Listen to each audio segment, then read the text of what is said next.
Has the recording started? Yep. Okay. So good morning, class, and let us continue. The hitchhiker, the last part is left. So the hitchhiker, he took out things from his pocket and started showing it to the narrator, the driver. He smiled again and now started from the pocket of his jacket one thing after another that belonged to me, that is the narrator. My driving license, a key ring with 4 keys on it, some pound notes, a letter from my publisher, my diary, a stubby uh, old pencil, and last of all, a beautiful old sapphire ring with pearls around it belonging to my wife. It was taking, I was taking the ring up to the jeweler in London because one of the pearls was missing. So here is the list of things which the hitchhiker had taken away from the writer without writer being able to notice it even. Okay, and the ring, apart from all the other things, he carried one old sapphire ring, and he was taking it uh, to get it mended as the pearls had come out of it. One of the pearls had come out of it, and it belonged to the writer's wife. Okay, so you are a pickpocket, I said. I don't like that word, he answered. It's a vulgar word. Pickpockets are coarse and vulgar people. They lift money from blind old ladies. What do you call yourself then? Me. I'm a fingersmith. I'm a professional fingersmith. He spoke the words solemnly and proudly, as though he was telling me he was an Archbishop of Canterbury. So now, after seeing all these things taken out from him, the narrator said, so you are a pickpocket. That means the one who steals things from a person's pocket. To this, the man answered, no, please do not call me that, because he considered it very vulgar and indecent to be known as by this name, because he believed that pickpockets have no, conscience. They even take money from the blind people and old ladies, whereas he was professional. So then the narrator asked him, so what do you call yourself as? To this he said, I call myself as a fingersmith. Now, a fingersmith, just like a goldsmith, he calls himself a fingersmith. That means he works with his fingers the miracle of taking away things without being getting noticed. So he called himself a professional fingersmith. And he was very solemn and proud about it. That means he was very, very proud of what he was saying. Okay.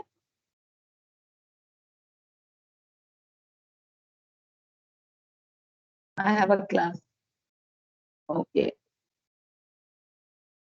So, and he was appearing so pious and all that as if he was an archbishop.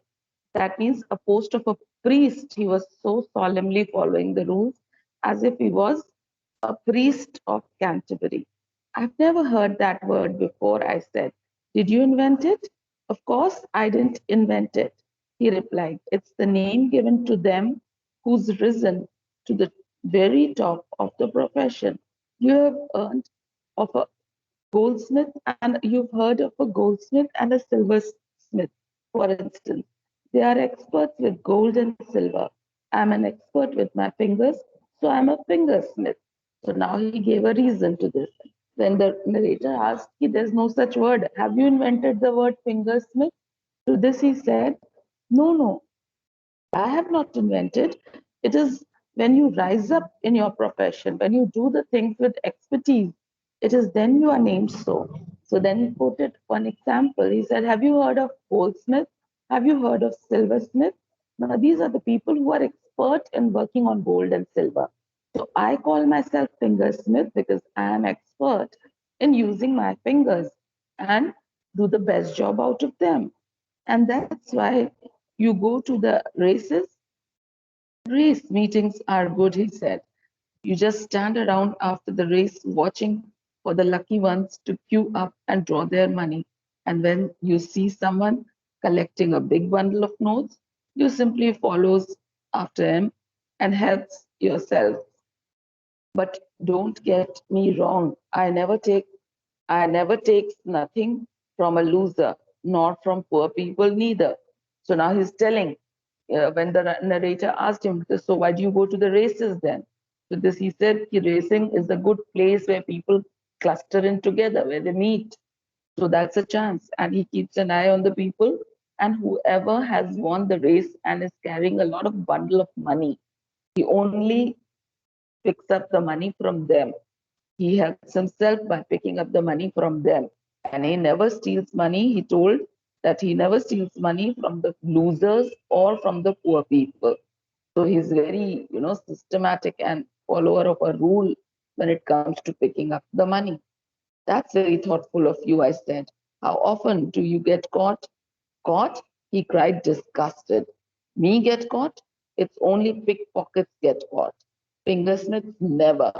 Listen, I could take the false teeth out of your mouth if I wanted to, and you wouldn't even catch me. I don't have false teeth, I said. I know you don't, he answered. Otherwise, I'd have had them out long ago. So now he says, um, he says, have you ever been caught? Now the narrator is quite curious. So the listening to the word caught, he said, caught? And me? I'm a fingersmith. I'm good in my profession. Why would I ever be caught? So he said, now the hitchhiker is saying, just, joke. He says, I would have taken out the false teeth from your mouth and you would have not known it also. To this, the writer says, but I don't have a false tooth. To this again, he smiles and answers, yeah, I know that you don't have false teeth. Otherwise, I would have taken it out from your mouth and you would have not even noticed it. I believed him. For long, slim fingers of his seemed able to do anything. We drove on for a while without talking. That policeman's going to check up on you pretty thoroughly, I said. Doesn't that worry you a bit? Nobody's checking up on me, he said. Of course they are. He's got your name and address written down most carefully in his black book. The man gave me another of his sly, ratty like little smiles. So now, for a pretty long time, they did not talk to each other. And while they were not talking to each other, the narrator was thinking about his slim fingers and he thought that they were really expert in their job and they could really do wonders. Now a lot of journey went without talking when finally the narrator again talked and he said, that policeman is going to thoroughly look into you and your matter because he has your name and address written in the black book. So aren't you afraid of this? He's going to make a check on you. So he says, the hitchhiker says, no, he's not going to check on me. And then he gives a very same old ratty smile. Okay.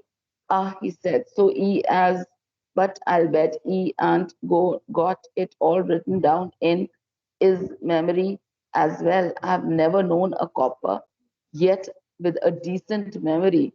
Some of them can't even remember their own names. So now the writer, he was so taken aback. He said, oh, so have you taken um, stolen things from him also? But don't worry, he has a lovely memory. And these coppers, that means these cops, they have a very decent memory. To this, he says, don't worry about that. They might even don't remember their names. Then what's memory got to do with it? I asked. It's written down in his book, isn't it? Yes, Governor, it is. But the trouble is, he lost the book. He's lost both books, the one with my name in it and the one with yours. In the long, delicate fingers of his right hand, the man was holding up in triumph the two books he had taken from the policeman's pocket. Easiest job I ever done, he announced proudly. So now the writer says, okay, if they don't have a good memory, but yet the books are there with them, with him, and he might use it against both of us. So this he says, don't worry, I've taken the book and I've taken down both the books, one with your name in it and the other which had my name in it. So, and he tells that it was the easiest job to do at that time because I'm very good at my fingers, and he said it very proudly with a lot of pride in him. I nearly swear the steered the car into a milk truck. I was so excited. So now the narrator was so happy and excited that the books are no longer with the policeman and he won't be asked and questioned. He got so happy that he was just about to hit the milk truck ahead of them. But then he just swerved it, he just slided away from it. That cop has got nothing on either of us now, he said. You are a genius, I cried. He's got no names, no address, no car number, no nothing, he said. You are brilliant.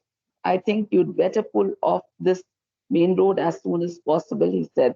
Then we'd better build a little bonfire and burn these books. You're a fantastic fellow, I exclaimed. Thank you, Governor, he said. It's always nice to be appreciated. So now the governor was, I mean, the narrator was so overwhelmed, so happy that the cop would not have anything now against them. So now he called him, the narrator called this hitchhiker a genius. He was good in his work. Now the cop will not have any name, address, car number, anything. So that was brilliant. He would be saved now. So now the hitchhiker said, okay, so quite soon, if it is possible, please let's move off to the side of a road and build up a small little bonfire and burn these books. And that was a fantastic idea. The narrator believed in that. And then the hitchhiker, calling the narrator as the governor, he says, it is always nice to be appreciated. That means he was quite happy that he was being appreciated by this person, the narrator. Okay. Now the writer is Ronald Dahl. Okay. Now just a second, I will just stop this video and we'll move on to the question answers for another.